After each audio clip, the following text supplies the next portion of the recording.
జయశంకర్ భూపాలపల్లి జిల్లాలో పోడు మాఫియా రెచ్చిపోతోంది. మహాముత్తారం మండల అటవీ ప్రాంతంలో పోడు మాఫియాను యథేచ్ఛగా కొనసాగిస్తున్నారు. అడ్డుకోపోయిన ఫారెస్ట్ బీట్ అధికారులపై దాడులు చేసి హత్యాయత్నాలకు పాల్పడుతున్నారు. 2 రోజుల వ్యవధిలోనే 2 వరుస ఘటనలు చోటు చేసుకున్నాయి. ఇక నిమ్మగూడెం బీట్ పరిధిలోని నిషేధిత అటవీ ప్రాంతంలో 3 దుండగులు పోటు చేస్తున్నారు.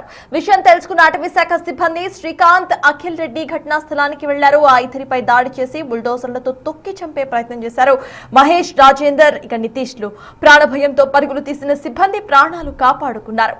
ఘటనపై మహాముత్తారం పోలీసులకు ఫిర్యాదు చేసింది అటవీ శాఖ సిబ్బంది. అయితే మహాముత్తారం ఎస్ఐ మహేందర్ ఇప్పటి వరకు నిందితులపై కేసు నమోదు చేయలేదు. అలాగే పోడుదారులకు పోలీసులు సహకరిస్తున్నట్లుగా ఆరోపణలు సైతం వచ్చాయి. 2 రోజుల క్రితం చెల్పూరు రేంజ్ లో పోడు అడ్డుకున్నందుకు అప్పుడు కూడా దుండగులు అటవీ శాఖ సిబ్బందిపై దాడికి పాల్పడ్డారు. ఈ వరుస ఘటనలతో అటవీ శాఖ సిబ్బందిలో ఆందోళన స్టార్ట్ అయింది. ఖరీఫ్ సీజన్ మొదలవుతున్న వేళ అటవీ ప్రాంతంపై నిఘా పెంచాలంటూ స్థానికులు కోరుతున్నారు.